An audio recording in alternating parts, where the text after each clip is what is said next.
Tonight, the race for the White House is in the final stretch, and voters will be headed to the polls in just 18 short days. Now, Donald Trump, he'll be here in just a minute with reaction, but first, it's been a very big week in politics.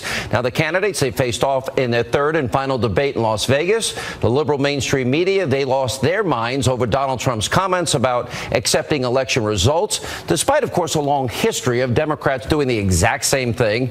And although Fox News cannot independently verify, undercover tapes from Project Veritas appear to expose very sinister schemes by Democrats to incite violence at Trump rallies and to commit massive voter fraud. And tomorrow, the GOP nominee will make a major pledge to American voters in Gettysburg, Pennsylvania. Joining us now with details, 2016 Republican presidential nominee Donald Trump. Mr. Trump, how are you? I'm very good. Thank you, Sean. Can you give us a preview? It almost sounds like a contract with America or promises to America that you're going to be talking about tomorrow. What can you tell us? Well, we're going to be doing a lot of things. We're going to be lowering taxes. We're going to be strengthening our border. We're going to be getting rid of regulations. The regulations are going to be gone because, I mean, you look at this country, what's happening with regulations, and we need them for security and we need them for certain things like the environment, but our regulations are just taking over our companies. We can't compete anymore. We're going to be terminating, repealing, and replacing Obamacare. We're going to be saving our Second Amendment. There are a lot of things, Sean. It's going to be, I think it's going to be very special. Differences. The Supreme Court vetting refugees, saying radical Islam, cutting taxes, raising taxes, keeping Obamacare, getting rid of Obamacare, building a wall, not building a wall, energy independence, no independence, education top down to the states. Those are deep, profound differences. Do you think the voters understand the choice that is theirs this election? Well, I think they do, and I think if they watch the debates, they would really understand a lot. I mean, right now, I think you have two very clear choices. You have a really clear choice between Hillary Clinton and myself. And if you just look at the stances on everything, she's going to raise taxes, I'm going to lower taxes. She's going to increase regulations, I'm going to cut regulations down to a minimum, a good number, but down to a minimum. And there's so many different things. We're going to rebuild the military. We're going to take care of our vets. We're going to save the Second Amendment. We're going to repeal and replace Obamacare, which is a total disaster. She wants to make it even a bigger mess and going to spend trillions and trillions of dollars on it. It's crazy what's going on. And so you have a really clear choice. You have a very, very distinct choice. You had been very critical in the media throughout this entire process. Now through WikiLeaks, we know the following news organizations: Univision, NBC, ABC, CBS, the New York Times, Politico, the Boston Globe, all of these organizations, CNN, in one way, fashion, or form, have been in the pocket of Hillary Clinton. What's your reaction to that? Well, it's totally brutal. I mean, you could do something that's, just fabulous. It's perfect. Everything's great. And then they end up giving you bad news and bad stories, bad coverage. It's the single greatest pylon, they say. This isn't me saying it. This is other people and even news organizations. The single greatest pylon. Despite that, you just saw the crowd we had outside. We're in Pennsylvania now. We just left North Carolina. I'm going back to Pennsylvania. I'm going to a different section in Pennsylvania in a little while. We have a massive crowd there. It's been unbelievable what's going on. And I think that it's not pollable, although, as you know, 3 polls came out today saying I'm leading nationwide. And look, it's a question of taxes. It's a question of borders. Do we want to have a country or not? We're going to have strong borders. And we're going to have people come into our country. But, Sean, they're going to come in legally through a process. They're going to come in legally. So, I think a lot was learned in the debates. I think you understand how we did and how well we did in the debates. And I think we really showed a big difference. I want to ask you, and you did bring this up during the debate, I only want to play you one small clip of the Project Veritas videos.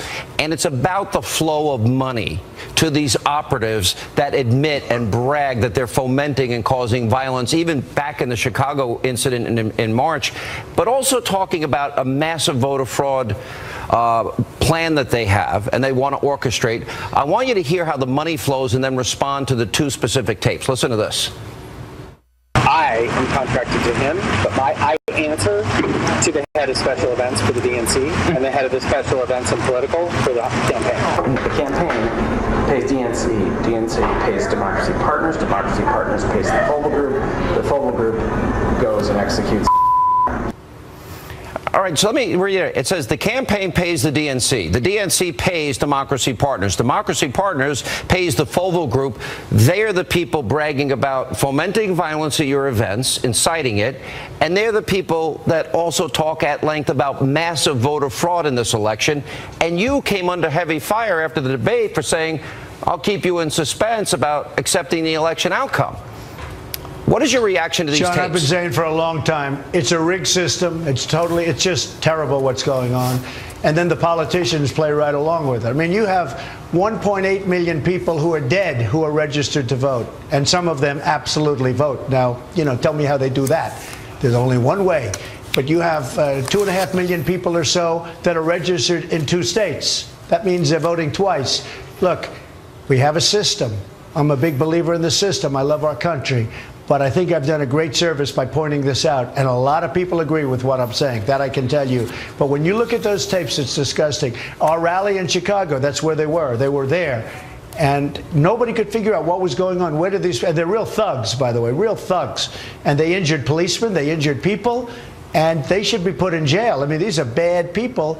And again, it's a rigged system. And who got blamed for it? Our rally people. Us, me, everybody. We all got blamed for it. You. And it had nothing to do with us. Well, the Democratic operative overseeing this visited the Obama White House 342 times. What does that mean to you? Well, I think it's a disgrace. And I guess he saw the president 44 times, they say. Who knows? But I think it's disgraceful. Can you imagine the one who was overseeing violence? And this is a criminal act. I don't know if you saw the picture. Cops were leaving. These policemen, these great people were leaving with massive gashes in their head from these people. These are professional thugs. They were being paid $1,500 a day, and they got cell phones out of it.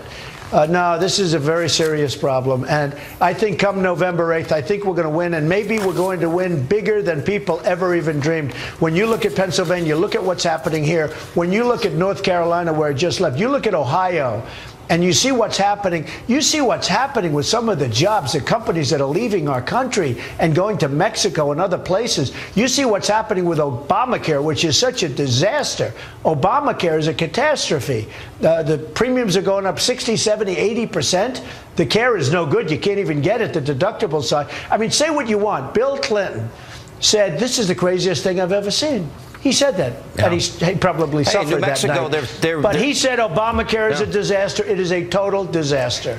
And welcome back to Hannity, and here's part 2 of my interview with the 2016 Republican nominee, Donald Trump. As I talk to you, I'm going to put up the headlines of WikiLeaks and the things we've discovered, including the latest solicitation, $12 million from a country that Secretary Clinton, as Secretary of State, thought abusing their own citizens. $12 million, also a paid appearance to go to the Clinton Foundation. On the side of you right now is a list of all of these revelations. I know you've been paying attention to it. The media has not. They've largely ignored it. What does this tell you about the Clintons and about the campaign and about their tactics? I mean, they even exposed how they would go after Obama and his father being a Muslim, and that Obama used cocaine, and going after Bernie Sanders and, of course, you. What do you get out of these WikiLeaks revelations? Well, take a look at what's going on. I mean, look at, as an example, and this wasn't WikiLeaks, but look at what you just said about the voter fraud that was uncovered with the tapes. Look at what you said about the thugs going into arenas and starting problems. Look at what came out today about the New York Times, where they have reporters that are soft or safe or something. And I have those same reporters, and they are brutal. They're not brutal. They're dishonest. They're totally dishonest. It's a totally dishonest group of people. And you just take a look at what's happened. Look at how you get set up. I mean, they say you saw somebody in 1902. And you touch the person. I mean, give me a break. This is stuff that all doesn't exist, Sean. This is dirty, disgusting stuff, and they'll find out. It'll be revealed at some point. This is dirty, disgusting stuff. Yeah. And you know what? It's no way that it should be. We're supposed to be a great democracy. It's no way that it should be. I mean, a certain magazine wrote some horrible things I guess it came out today. Nobody reports it. I'm not going to get involved in it, but nobody reports it. But if somebody calls up a newspaper and says just one thing, they make a big deal out of it. Well, I mean, they interviewed a woman on CNN for 45 minutes. It turns out she's claiming you were molesting her on a plane, but it was okay for 15 minutes. And then an eyewitness came on with Judge Jeanine Pirro that said that never happened. I was sitting right next to them, and she was on a public plane with a lot of people. You would think she would have cried out for help, considering the length of time. They went with that, but you're right. They'll ignore the National Enquirer, which is what I think you're referring to. By the way, it never happened. Never happened. Right. Okay, well, you have an eyewitness that corroborates that for you. Just so you understand, all that stuff, it was fabricated, made up, never happened. When you see they come like every 2 days, never happened. How does CNN ever happened. How does CNN put the woman on for 45 minutes, and then the guy that was sitting next to you, disgrace. They don't even ask him one question? It's the most rigged system I've ever seen, and I've been talking about it for a long time. And it was rigged against Bernie Sanders, and it's rigged even more against me. Well, it's a disgrace. They poison the voters with this kind of stuff and this kind of junk that never happened. It's not like a question like it may have. It never. None of it ever happened. Obama, Al Gore, Hillary Clinton, Bernie Sanders have all themselves at different points said it's a rigged system, but I don't have time to get into it now. I was glad to see the other night there's so much money that have come from countries like the $1 million gift from Qatar. Qatar allows marital rape and marital beatings. The up to $25 million of the Clinton Foundation from the Saudis. The $10 million from the Saudis for the Clinton Library. Women can't drive. They're told how to dress. Gays and lesbians are killed. Christians and Jews are persecuted. But she takes the money. You want her to give it back. Has anybody in the media followed up on that? No, absolutely not. You're not surprised, but she should give that money back. I brought it up to her in the debate. Give the money back. It's $25 million at a minimum. Give the money back. She didn't want to answer that question, if you noticed. Yeah, I did notice that. But I consider, how can you be the champion of women's rights, gay and lesbian rights, religious freedom, and take money from countries that abuse all those groups? Sean, you have seen things, and I've seen things, and I've been going through things. Nobody could imagine that this could happen in the United States. Nobody can even imagine it. But I'll tell you what, we're going to win the election, and we're going to clean out the swamp. You know, I'm using the expression, we're going to drain the swamp of Washington, D.C. It is a swamp of absolute corruption. It's absolutely corrupt. And we're going to drain the swamp. We'll see what happens. We're going to drain it, but we're going to win. We have such enthusiasm. And you saw what I just left this rally 2 minutes ago. In fact, I'm sitting in a room that's about 200 degrees. I've never seen it. It's like a steam room. I know you love that. And no, it's just wonderful. But I'll tell you what, at least you're on the side of exposing some of this stuff. The press doesn't want to do it. It's incredible what's going on in the country. But come November 8th, you watch. You saw this arena. It was packed with thousands of people outside. Something is going on that's very, very special. Plus, 3 polls came out today, including Rasmussen, and including another poll that caught it the most accurately 4 years ago. And they say I'm leading nationwide. It's a 1-point lead. IDB, the Investors Business Daily Tip Poll, has you up by 1. They have been the closest in the last 3 cycles. I do think there are a lot of balls up in the air that haven't been factored into the polls yet, including the last debate, including the Project Veritas videos, including, I don't think the public is absorbing what I'm showing them every night in terms of the WikiLeaks reveals. All right, I know you've got to go. I want to ask you a final question, and give me as detailed an answer as you can. Tomorrow you're going to make a pledge and put it on paper for the American people. You're doing it in Gettysburg. Right. Give us a preview. What is this about? Is this like a contract with America? Sean, I want to do it tomorrow. I don't want to do it right now. I really want to do it tomorrow. I can only say we're going to make America great again. We have so many problems. Our taxes are too high. We're going to reduce them. Our borders are weak. Our regulations are crazy. Drugs are pouring into our country. People are coming into the country that we really shouldn't have come into the country. We have drug lords and criminals and murderers. And I mean, what's going on in this country is incredible. Hillary wants open borders where people can just flow through. We're not going to have a country anymore. We are going to do something very special. And tomorrow, I think, is going to be a special day at a special place. Did you have fun at the Al Smith dinner? Did you mind getting booed a little bit? I did. Yeah. No, I look, we say what's true. And some people don't like hearing it, but we say what's true. That's a pretty liberal crowd, though. A lot of her people in there. Yeah, that's okay. It was a great dinner. It was a great dinner. No, I enjoyed it. I thought it was great. All right. Did you get in trouble when you went home to Melania last night? No, I didn't. She was great. She understood. That was probably the moment of the evening. People loved it. All right. Mr. Trump, have fun on the campaign trail. I know you got a lot more to get to today. Appreciate your time. Thank you. Thank you very much, John. And coming up next tonight, right here on Hannity. If Hillary Clinton gets elected, we've got 4 more years of Obama. We have a disaster. We have ISIS all over. Donald Trump continuing to go after Hillary Clinton on the campaign trail. The original insurgent, Patrick J. Buchanan, will join us, and also tonight.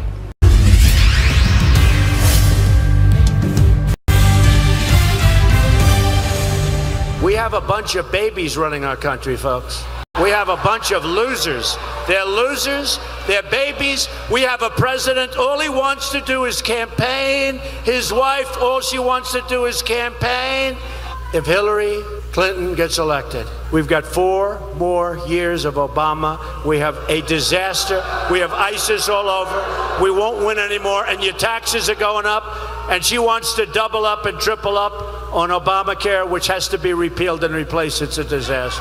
We are going to start making things in America again. We are going to start making things in North Carolina again.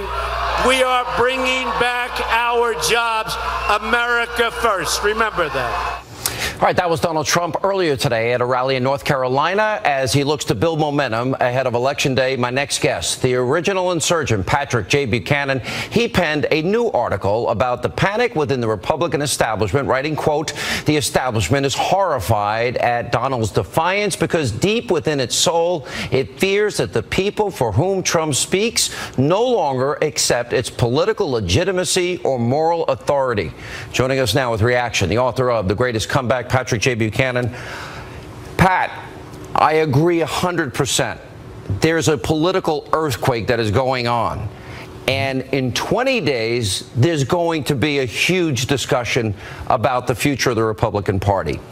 One of the things most frustrating to me is when 65% in every primary poll of Republicans saying they feel betrayed and voting in record numbers for Trump, and then the establishment stepping all over him, being more critical to him than either Obama or Hillary. I think they have totally miscalculated the mood of the public. Your thoughts? I'll tell you, Sean, it's not only the Republican establishment, the national establishment has lost the country.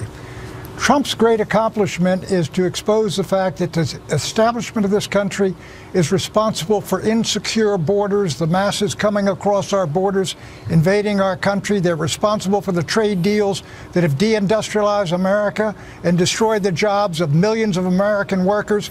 And they're responsible for getting us into endless and unwinnable wars. And he has exposed the disconnect between the national establishment, frankly, and the American people. And that is a great achievement for him. And WikiLeaks, Sean, has come along and exposed the fact that the core of the establishment, the media, is basically in cahoots with the Hillary Clinton campaign and the Democratic Party. Pat, what we have learned, and that's another fight that we'll have November 9th this year, because this needs to be exposed in even more detail. But, of course, with our election coverage, we don't have the full time to devote to it.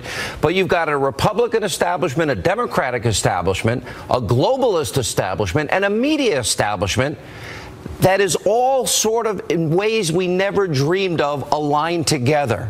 And it's now all been exposed, but I don't think the American people are absorbing the magnitude of that to this point. Will they absorb it within the next 18 days?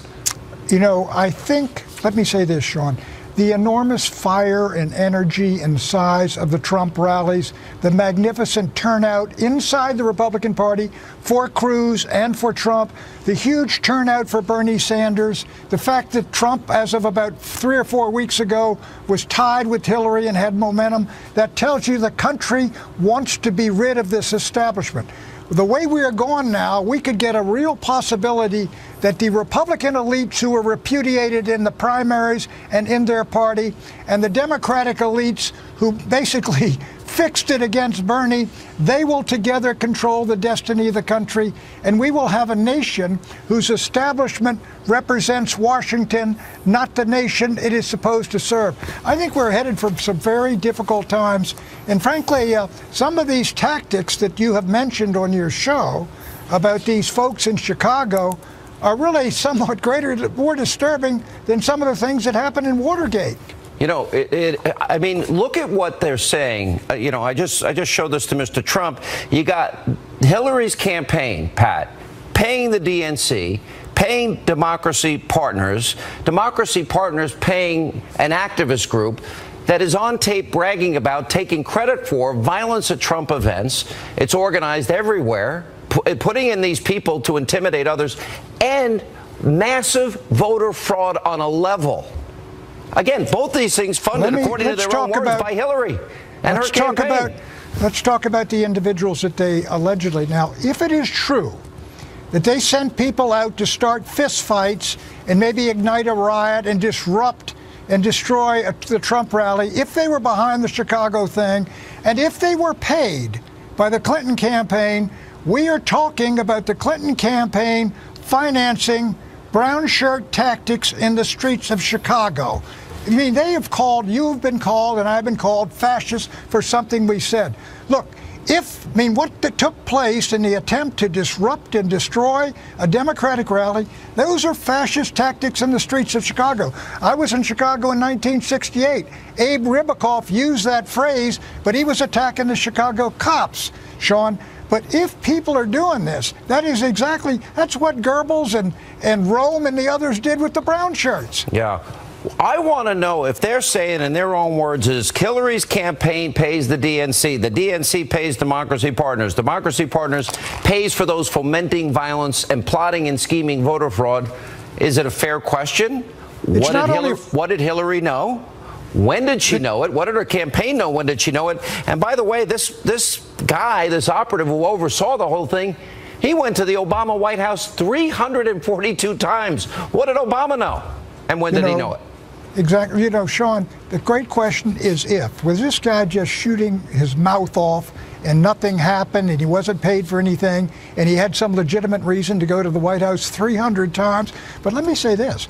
I was in the White House in 1968, October 15th. They found out the dirty trickster, Donald Zagretti, had been sending pizzas to a Muskie rally. I mean, we had an emergency meeting in the White House. The FBI was all over this like a cheap suit.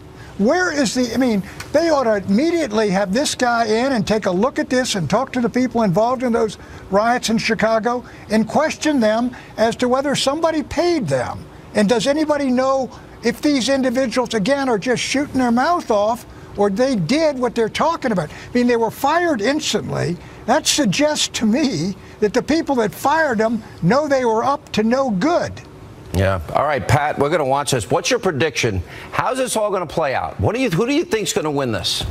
I think the Donald's behind the 8 ball right now, and what he's got to do, he's got to raise his polls basically in the general national polls from about at least 2 or 1 behind him, and that's the only way I think you're going to tip the whole thing over. He's got to win Florida, Ohio, North Carolina, yep, Nevada, and Iowa, and then he's short by about 5 if he holds on to Arizona, of course, Texas, of course, and Georgia. So yeah, it's an uphill climb. He knows it, I'm sure, as do the folks, and I think there's still an outside chance to get that inside straight. Listen, Pat Buchanan, nobody thought you'd beat a sitting president in New Hampshire, did they? No, they didn't, but then they beat me in 33. Well, you could have stopped right there. I mean, it was a pretty big victory. And listen, in 92, Sean, I didn't win it, but they thought in the White House I did win in New Hampshire. All right, Pat Buchanan, the original insurgent. Thank you. And up next tonight, right here on Hannity. She said, I can't recall 39 times. Well, that's a lie, because everything there she could recall. All right, highlights from Donald Trump's rally today in Pennsylvania. We'll check in with Frank Luntz, Pat Caddell. They're here. Plus, more WikiLeaks revelations. The leaked emails now reveal Hillary Clinton's role in soliciting money from her family foundations. For her family foundation, allegedly runs far deeper than we all thought. Mercedes Schlapp, Charlie Hurt, they're here with reaction as Hannity continues.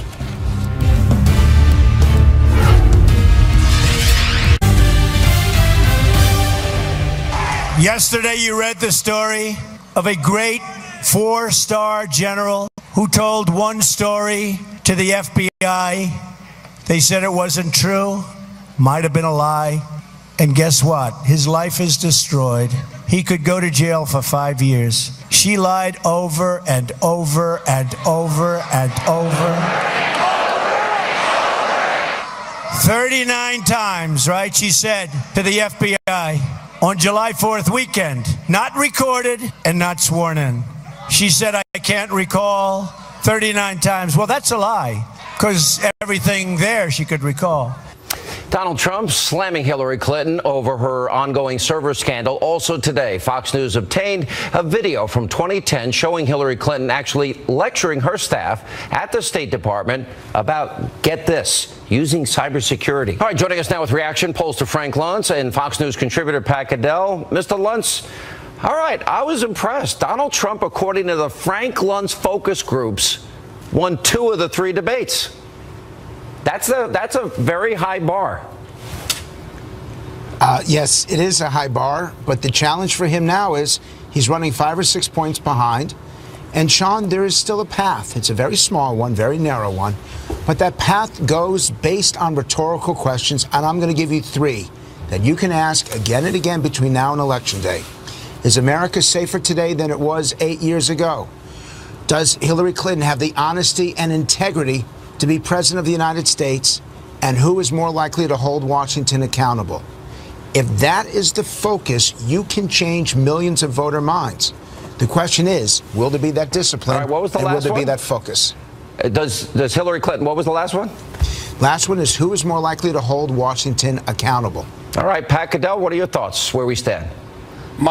I think we stand, it's a little unclear because the polls are everywhere. And I find a lot of them pretty confusing, and I think I understand the business. But I think that he's several points behind, probably. But I think that there's more than a small pathway. I think there's a big pathway.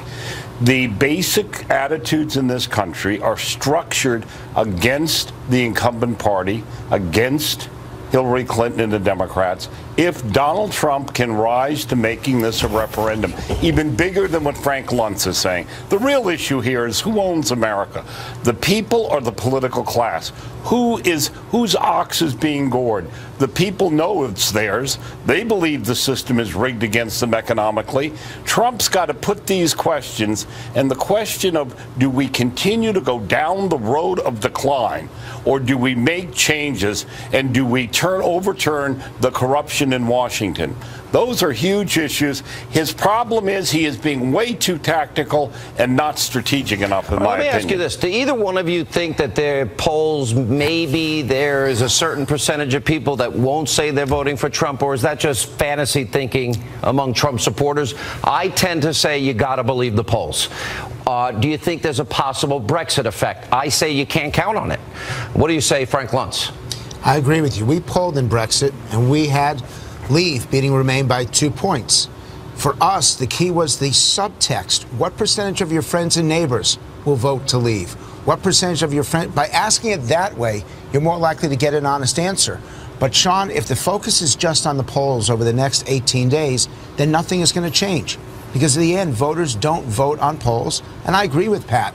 The bigger the issue, the bigger the challenge. The more this is about change versus the status quo, the more likely you will get a change electorate. But it requires those kinds of questions to actually move the opinions of voters. Yeah, no, I think that's well said. As you've traveled around the country, I know you've discussed this. It's always very difficult for a Republican, because they always got to thread the needle, unless they can somehow break into and get back some of those blue-collar voters that have gone Democrat in recent years, get people in states like Pennsylvania, Wisconsin, Ohio locked in, and Michigan. Does Donald Trump's message resonate any more than past Republicans because he's different on issues involving trade? Let me give you a straight answer. The answer is yes. His message resonates more. His persona is what concerns people. And if it were just about his message, Sean, I believe that his language versus Hillary's, his position versus Hillary's, Trump wins. But on the persona, they see her as being experienced. They see her as being presidential. And they're not sure about even though his they temperament. think, even though 70% think she's a liar and untrustworthy. Absolutely. And that should be the issue. Yeah. But you just raised the point, Sean. If that's how they're voting, then Trump wins. But that's not been the focal point over the last 2 weeks. And if he does that for 18 days, you think he comes back in a big way? It's tough because they're not going to be standing side by side again between now and Election Day. All right, Frank Luntz, good to see you. Thank you. Coming up, more stunning revelations from the WikiLeaks document dump. Hillary Clinton allegedly tried to personally solicit, get this, a $12 million donation to the Clinton Foundation from the King of Morocco, by the way, which she acknowledged was corrupt. Mercedes Schlapp, Charlie Hurt are here to weigh in, and more straight ahead.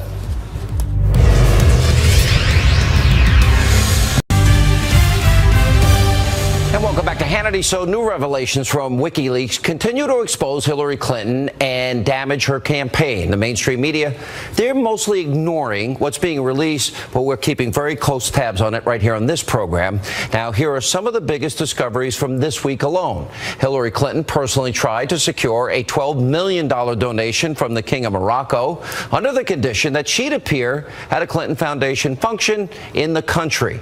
Now, after Hillary apparently realized this would be after the launch of her presidential campaign and could hurt her politically, well, she then tried to back out. But her close aide, Uma Abedin, faulted Hillary for the fiasco by saying, quote, she created this mess and she knows it. We also have longtime Clinton ally Doug Band revealing that as a board member of the Clinton Global Initiative, well, he signed a conflict of interest agreement, but that, quote, Bill Clinton, he doesn't have to sign such a document, even though he is personally paid by 3 Clinton Global Initiative sponsors, gets many expensive gifts from them, and some of that at home. I could have 5 different examples of things like that. Anyway, then there's the interim DNC chair, Donna Brazile, who's already under fire for leaking primary town hall questions to Hillary Clinton and her campaign. In another email, she trashed President Obama's economy. She said, quote, I think people are more in despair about how things are. Yes, new jobs, but they're low-wage jobs. Housing is a huge issue. Most people pay half of what they make to rent. Here now with reaction, Fox News contributor Mercedes Schlapp, from the Washington Times, Charlie Hurt. Well, I've been saying that about the economy. I'm glad that somebody really knows the truth about it, because they're not saying it on the campaign trail, Mercedes.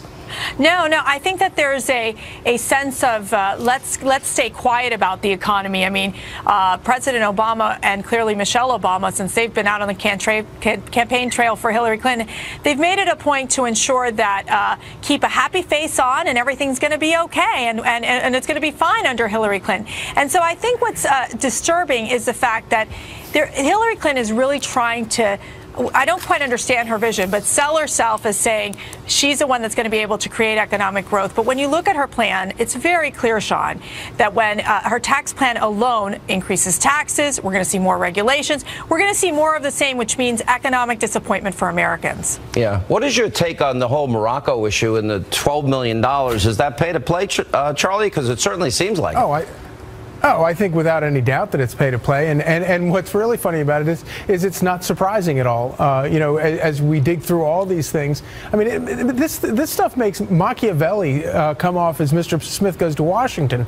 And what I love about it, the thing that my favorite part of it, all the lies, all the corruption, all the pay to play, the fully using the State Department as a vending machine for favors and massive donations to the foundation. is that this is all being exposed, and we've never seen an exposure like this of the inner workings of a campaign. And of course, it happens to the most secretive campaign that we've seen in modern times. And it is so it is so rich that all this is spilling out on the Clintons. Yeah, could you imagine, Mercedes? Look at, for example, what happened in San Bernardino. They said, John Podesta said, well, I wish his name wasn't Saeed Farouk. I wish it was Chris Hayes. And then Tony Podesta, his brother, chairman of Hillary's campaign, notified of an Islamic attack at a Somalian restaurant in January, 14 killed, and his reply was, oh, I had lobster there. And I'm thinking, imagine if Trump had done any of those things. And this is one of thousands that we're finding. It would have been political suicide if Trump, if there would have been emails exposed like that. What disturbs me is that it's all about politics. It's all about what it is, turning a terrorist attack, a tragedy on our homeland, into how do you best politically capitalize on the situation. And then furthermore, it goes into the division into ethnicity, into gender, the anti-Catholic bigotry, going after the needy Latinos. It goes on and on. And so what they're trying to do is that the Democrats and the Clinton campaign, they have talked about branding Republicans as extremists, as racist, and trying to see if they can take the party down, while they themselves are dividing us all up into these categories. You know, Charlie, on November 9th, win, lose, or draw, there is going to be on this program an analysis of how deeply entrenched and corrupt and abusively biased the news media is, as revelations from WikiLeaks proves. But I want to point out one specific thing, how in 2015 in an email chain with Clinton staffers, they were bragging about, well, let's release a speech to the friends in the media to show that Clinton's speeches to all those fat cats were really nothing to worry about. Cherry pick it, release it, plausible deniability, manipulate the media to do what they want, the very people that are in their pocket. What do you think of that propaganda technique of theirs that was revealed? Well, obviously, it's working. It works very well with them. But, and obviously this is something that you've talked about for years and years, about the absolute corruption in the media in terms of the way they deal with Republicans versus Democrats. And in particular with the Clintons are so abusive of the media, and the media still treats them like this, which is kind of amazing. But, I really do think that one of the things that will happen at the conclusion of this race is that it won't just be people like you or me or Mercy talking about the corrupt media. I think that the public, because even the public that the people who are going to be voting for Clinton, they're realizing that, I'm going to vote for her, but man, she's a liar. And I mean, even John Podesta admits that she has trouble with the truth. Funny, so I think this is a breakthrough moment where people, I think it's the end of the media as we know. All right, exit question: who's going to win this race, Mercedes? Oh, come on, Sean. That's unfair. It's going to be tight till the very end. If he can close it down to two points, it'll be interesting. With a little dose of hope, I'll say Donald Trump. All right, when we come back, we need your help. An important question of the day. We want your thoughts on that question and more. Straight ahead.